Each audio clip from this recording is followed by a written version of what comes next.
Aqui é o Dr. Marcílio, da Master Clínica. Hoje nós vamos falar aqui sobre o exame de Holter, ou Holter de 24 horas. Ele é um exame que é realizado como se fosse um eletrocardiograma, aquele eletrocardiograma que a gente faz com a pessoa deitada, coloca os fiozinhos no peito. Só que qual que é o detalhe? Ele vai ver a atividade do coração. Ele serve justamente para ver essa parte aí de arritmias, né, que são as palpitações. Ele serve para ver alguns tipos de falta de oxigênio do coração que podem não aparecer em exames convencionais. Tá? E ele funciona captando justamente os estímulos elétricos do coração. A diferença é que ele é feito 24 horas. Ele é um aparelho que coloca na cintura. O aparelho é pequeno, um pouco maior do que um celular de antigamente, ligados no peito. Esse sistema aí ele vai gravar 24 horas aqueles mesmos riscos, né, aqueles traços lá que a gente está acostumado a ver aí no dia a dia. A gente coloca o aparelho, a pessoa geralmente coloca de manhã, dá para ser feito de tarde também, mas normalmente é de manhã só por praticidade. Vamos dizer que a pessoa coloca de manhã na clínica, 8 horas, 9 horas da manhã, coloca o aparelho, fica 24 horas com ele e preenche um diário. Esse diário é super importante porque ele vai pegar e vai dizer aí justamente se a pessoa teve algum sintoma e que horas que teve. A pessoa tomou um remédio lá para pressão, para arritmia e que horas que tomou. Que horas que ela almoçou, né, a que horas que ela se alimentou. Vai marcar também, super importante, a hora de dormir. O aparelho já tem mais ou menos uma noção da hora de dormir, 10 horas da noite em média, mas é importante anotar a hora de dormir porque tem arritmia que é mais feia, mais maligna mesmo e que aparece mais à noite. Essas aí são um pouco mais perigosas.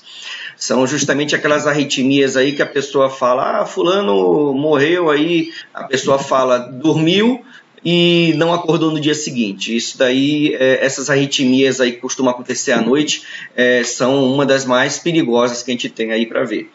Então, coloca tudo aquilo no diário, coloca a hora também de exercício físico. É até bom você fazer uma caminhada aí 10 minutos, 20 minutos. Você faz uma caminhada e anota. Nós vamos verificar justamente o que está acontecendo na hora daquela caminhada.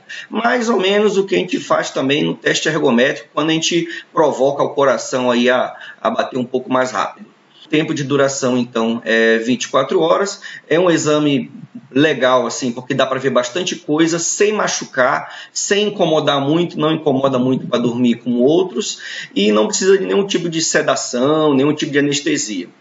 Então, em relação às doenças, aí, se eu tiver que citar aí as 3 doenças que ele realmente tem uma importância muito grande. No caso do Holter seria as arritmias silenciosas, então a pessoa está fazendo esporte e tem só uma tontura, uma coisa assim pouco específica, e quando faz o teste ergométrico aparece uma arritmia. Dessa arritmia no teste ergométrico nós temos que fazer o Holter, para poder ver naquelas 24 horas como é que está. E aí a gente acaba descobrindo que são arritmias até malignas e que acontecem sem a pessoa sentir. As arritmias que acontecem sem sintoma, na verdade, são as mais perigosas. E algumas arritmias que acontecem justamente no exercício físico. É o motivo pelo qual, às vezes, a gente vê aí atleta, poxa, mas fulano era atleta, fazia exercício direitinho e acabou que teve aí um problema e fala que foi infarto, né? Tudo é infarto, né, hoje em dia. Então, na verdade, não foi infarto que acabou matando aquela pessoa que era atleta, pode ter sido uma arritmia mesmo. Existem outras doenças aí, mas a arritmia é uma das que costuma dar muito problema em esportista. Então não é porque você é esportista brava e tudo e faz aí seus, sei lá, 60 quilômetros de bicicleta por dia, né, de ciclismo por dia, não é por isso que você não pode ter alguma coisa, tá? Tem que se cuidar mesmo. Tá? Então, para resumir, em que esse exame melhora a sua vida? Falando, em primeiro caso, das arritmias silenciosas, no segundo caso, da isquemia silenciosa, que é a falta de oxigênio no coração. Essa falta de oxigênio do coração, ela pode se manifestar como falta de ar, ou então uma tontura também e tudo, e não aparece nos exames convencionais. A gente tem que fazer um exame de 24 horas para poder ver, e ela se manifesta em forma de arritmia. E, em último caso, são os casos dos bloqueios. Os bloqueios são tipos de arritmias que o coração é como se ele perdesse o comando, como se fosse um carro que você está dirigindo e alguém mete a mão no volante lá e tenta puxar o volante e fazer uma curva lá, e você tem que segurar. Esse tipo de coisa, que é o bloqueio, essa perda rápida do controle, essa perda do controle aí é o que às vezes acaba levando a pessoa para precisar colocar um marca-passo.